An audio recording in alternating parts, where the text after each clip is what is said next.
What's up, y'all? Welcome to the Undrunken Podcast. I'm your host, Courtney, and I want you to join me as I talk with real people and have super gritty conversations about their journeys to becoming undrunken. So let's go. Dump the drink because it's time to get this party started. What's up, y'all? So it's been a few months since I did some milestones. So I want to jump into some of those before I share about this week's episode. And I have a huge announcement. So the Undrunken Podcast has been on air for over 10 months now, and it's being played in 11 countries. We have a 75% female audience, and almost half our listeners are in that 45 to 59 age bracket. Additional 30% in that 35 to 44 bracket. So most of you all are in that 35 to 60 age. Our number one episode is Mr. Johnny Blair with almost 100 plays. I know that's a huge goal for him, so please listen to his episode and help him hit that. Coming in second for ratings on episodes is our first episode, which was our interview with Beverly, who was the inspiration for me dumping the drink and for the Undrunken Podcast. Currently tied for third is Throttle Girl Kelly Quinn and Ryan, the man who inspired our cover photo and the catchphrase, dump the drink. We also just hit 900 plays. Y'all, we hit 1,000 plays. I'm going to have to do something big. That's pretty exciting. I've interviewed over 30 people, and each story is a gift.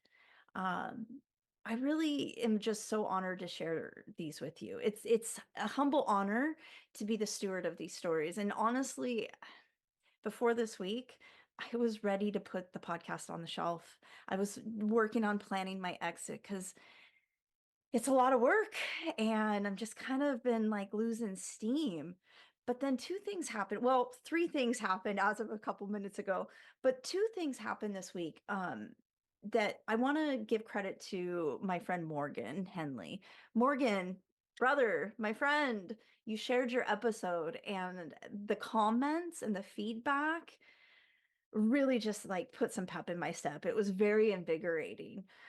So thank you so much for that. The other thing, I got to spend time with your lady, and y'all, I spent 5 hours talking to Morgan's lady, and she's actually the guest this week. But before we get into that, like, I just got to say thank you again, Morgan, so much for both of those gifts. And for all of you listening, Morgan's lady, my guest this week, due to some tech issues, which seems to be a recurring challenge lately, you're only going to get to hear part of her interview. And I hope you're excited to hear more.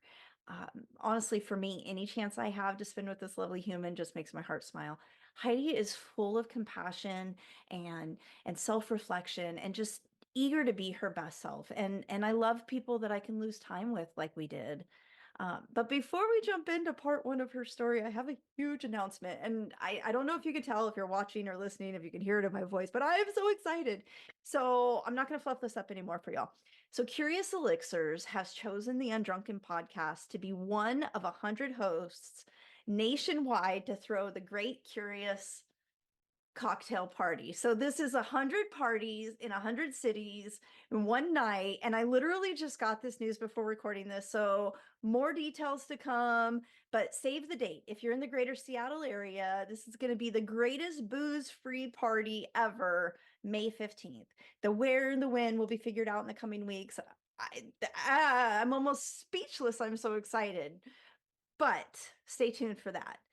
Without further ado, I give you part one with the lovely Miss Heidi Lee. Enjoy. I have like a microphone boner on my shirt. We are recording.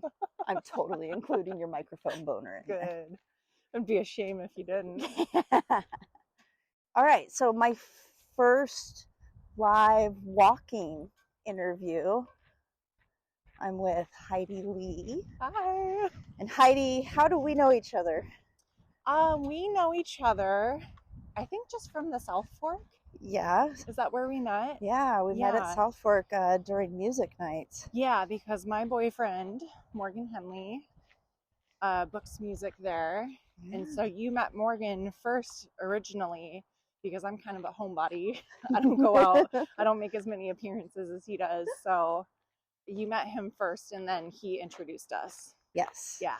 And before he introduced us, or actually, I guess right around the same time, I interviewed him and got his Undrunken story.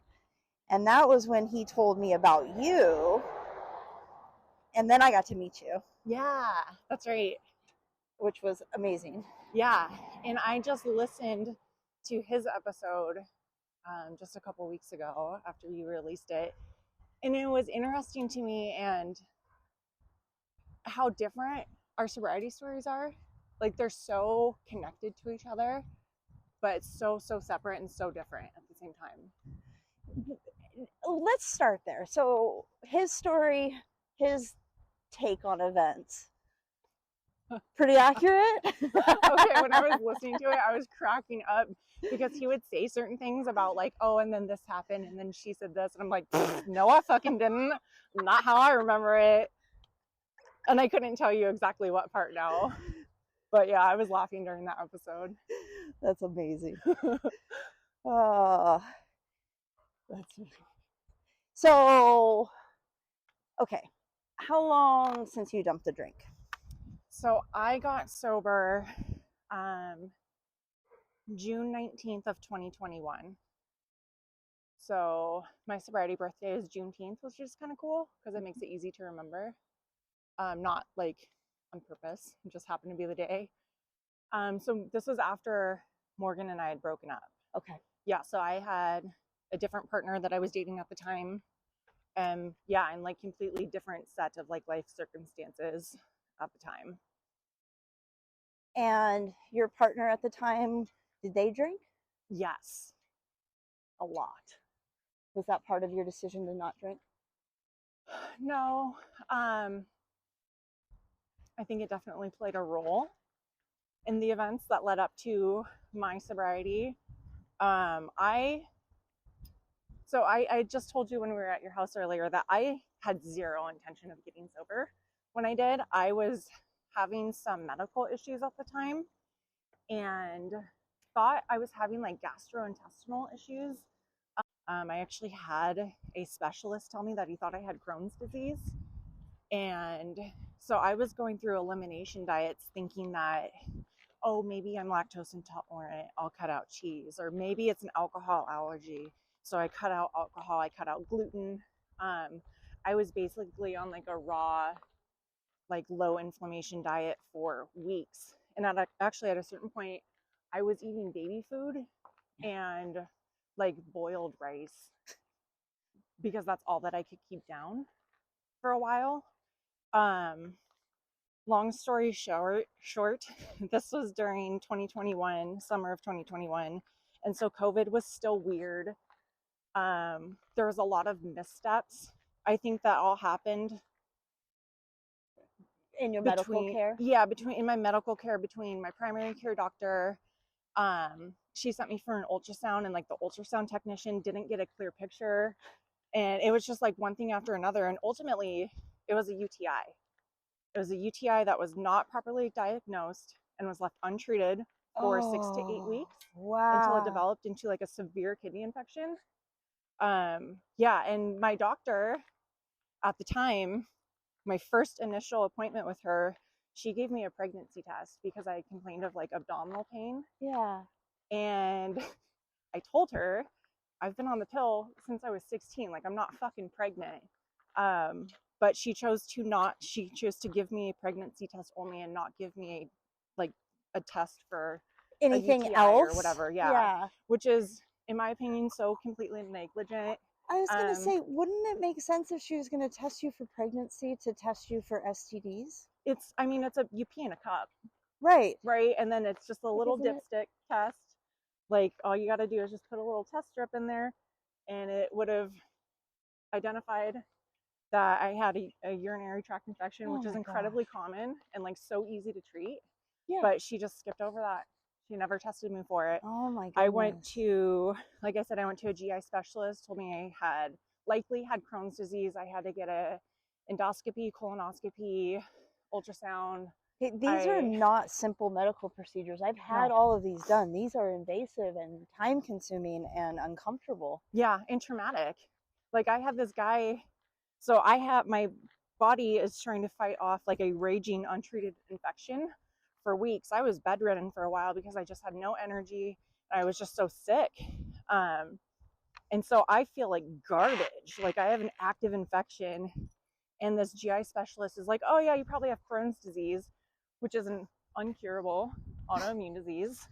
So to me, it's like he's telling me, oh yeah, this is how you feel. Cool, get used to it because you're going to feel like this for the rest of your fucking life, which is terrifying.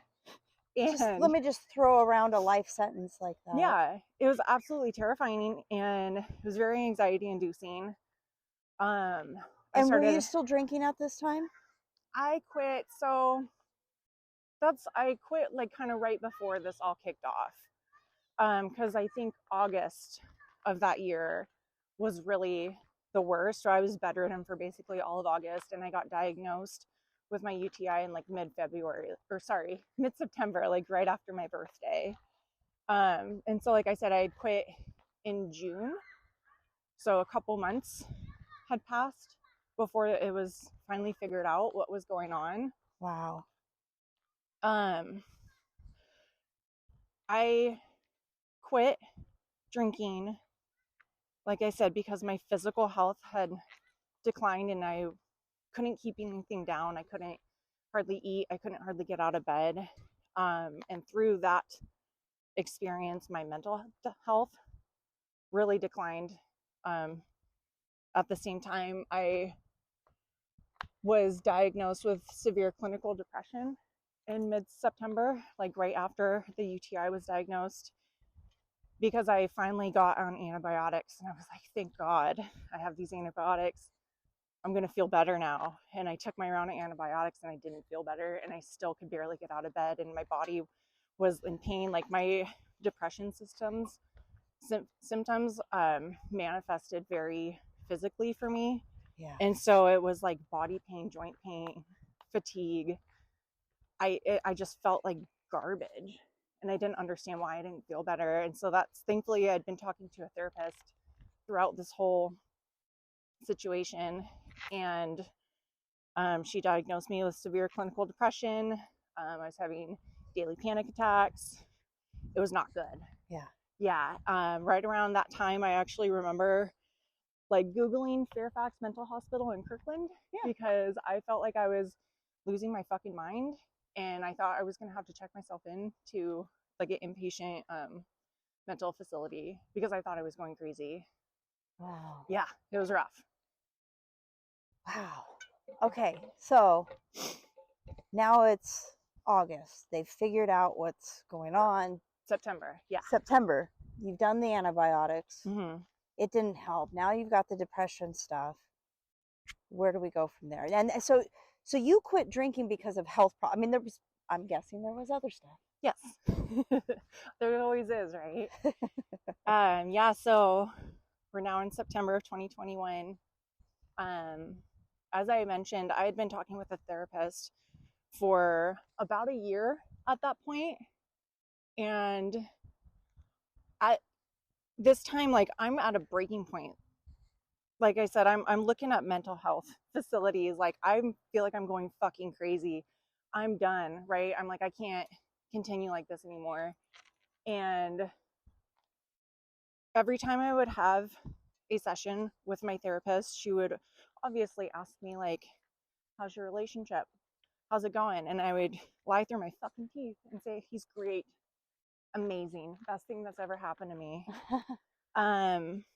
Because I think I got into a cycle where I minimized and hid a lot of his behavior because I don't know, I just have this idea that, like, you're not supposed to air out your dirty laundry. Like, you keep that shit to yourself. It's just a little argument, like, whatever, it's over, he apologized, like, we'll move on, things will get better. So, like, I don't need to mention it to anybody because, like, things are going to get better, right? So why should I say anything to her to make her worried about me or think that I'm not in a good relationship. I don't want to unpack this, so Yeah. we'll just keep it in the suitcase. Yeah, I'll just keep it in the suitcase because it's easier to just keep it in the suitcase.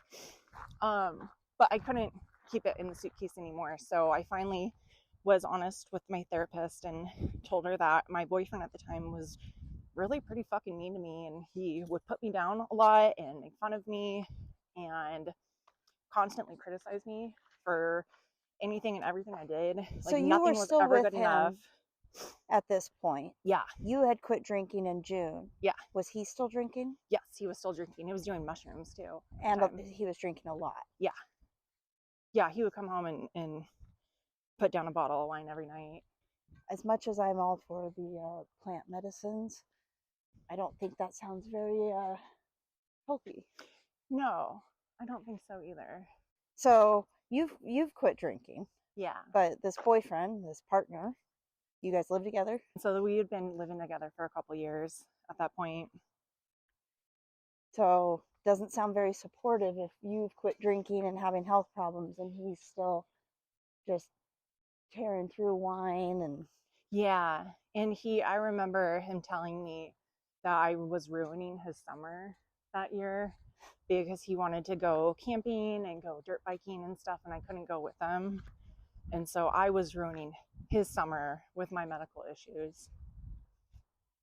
Yeah. Yeah. Real supportive. Yeah. And one of the last straws for me was a night that I, after I'd been diagnosed with depression, I was having really very vivid and very scary intrusive thoughts.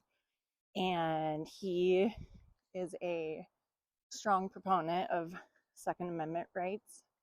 Oh. And so he had guns all over our house, and he had a loaded 44 that he kept in his nightstand with no safety for, for home protection, right, just in case if someone broke in, right? And so I'm bedridden. I'm having these awful fucking thoughts go through my mind. And I remember I sat down with him when he got home from work one night, and I said, hey, and I'm walking on eggshells. I'm trying to present it to him as nicely as possible. And I'm like, hey, I'm really depressed right now. I'm having these really fucked up things go through my head. And I'm just wondering if it wouldn't be too much of a bother if you could please just move your gun and put it in the closet for a while. I'm sorry. I'm laughing because you say walking on eggshells. I'm like, that's not eggshells, baby. You were straight I was tiptoeing. Oh my goodness, you were tiptoeing on eggshells, yeah. Yeah, I'm like, can you please just move it, hide it in the closet for a while until I feel better, and then you can put it back. Now, when you say negative and intrusive thoughts, are you talking suicidal thoughts? Yeah, I never had an active plan. But just the ideation because you were so miserable. Yeah, the ideation. I would have these flashes of this, scene. My thoughts are very vivid. I think in pictures, not in words. And so I have these flashes of this image of myself, blowing my fucking brains out with his gun. And I remember there was one day that I was home alone, and I opened his nightstand, and I was holding it and looking at it, and just I never wanted to commit suicide. I was scared.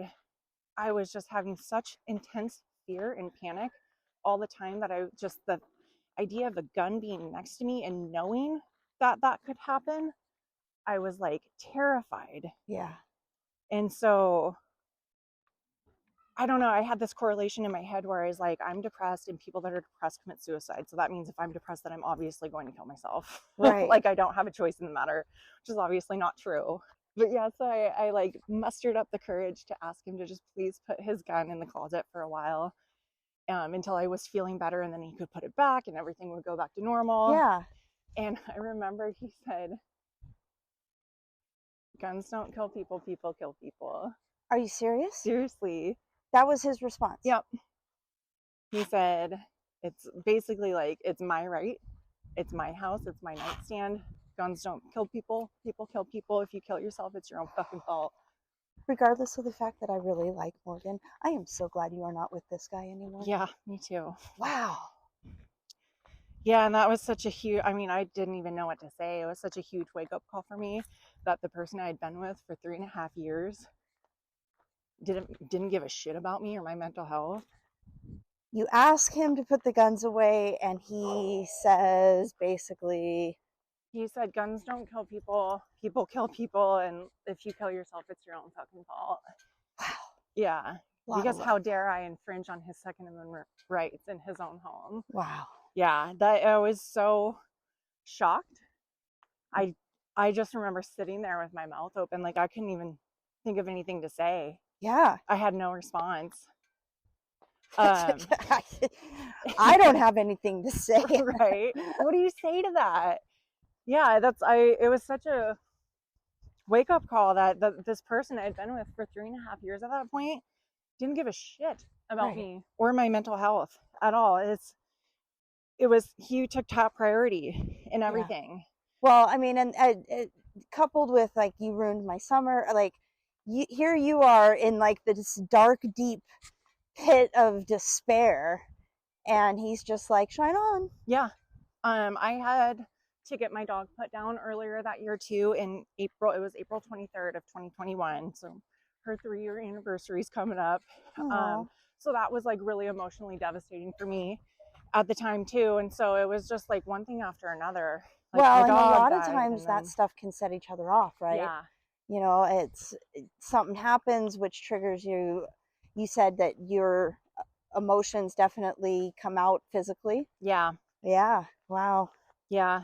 I had this thing real quick. It's called Beau's lines. It's Beaus, like the name Beau. Beau's lines happen. It's your fingernails get this like ridge, like horizontal ridge in them. And it happens during intense periods of stress, because your body is reallocating resources away from like non-essential function. And I remember like after I left him and I moved out, I remember seeing this dent in all across all of my fingernails. Wow, I had no idea. Beau's lines, huh? Yeah, it'll happen because of like severe sickness. Yeah, always on my illness, severe stress. I usually play with them. Like I'll find myself just doing this like really because it's like a little dip. Thing. Yeah. If there's something to pick or play with, like hoodie strings. Oh yeah, exactly. Bottle caps, like your own personal fidget spinner or whatever they call them. When they invented fidget spinners, I was like, "What do you need those for?" And I noticed that I fidget with everything. Got my own fingernails. I don't need that. Okay, so you have Beau's lines. Yeah, I found that's something that I did not know what it was until like months after I had left him, and yeah, my body was reallocating resources away from growing my fingernails because I was under so much stress. Because my ex-boyfriend was so fucking mean to me, he made my fingernails stop growing, which is wild.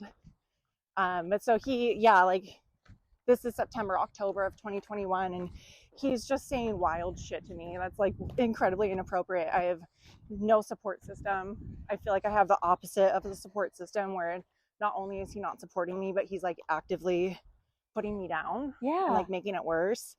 And so I finally opened up to my therapist in one of my sessions with her and was like, hey, here's the deal. You know, like I said, like my boyfriend's really fucking mean to me, actually. These are the things that he's saying. And she said, that sounds like narcissistic abuse, which is a pattern of behavior. Unfortunately, y'all, this is where Heidi and I's microphones died. So you're going to need to tune in to part 2 of her episode, where we really dive into how self-love was discovered through Heidi dumping the drink and leaving this boyfriend who was treating her really poorly, and eventually reconnecting with Mr. Morgan Henley. Thanks for tuning in.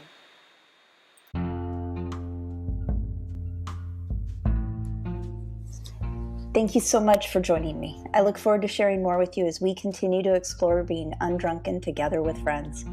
I hope the Undrunken Podcast is helpful and inspiring to all of you out there. So if you liked this episode, please send it to a friend and help share these stories with more people.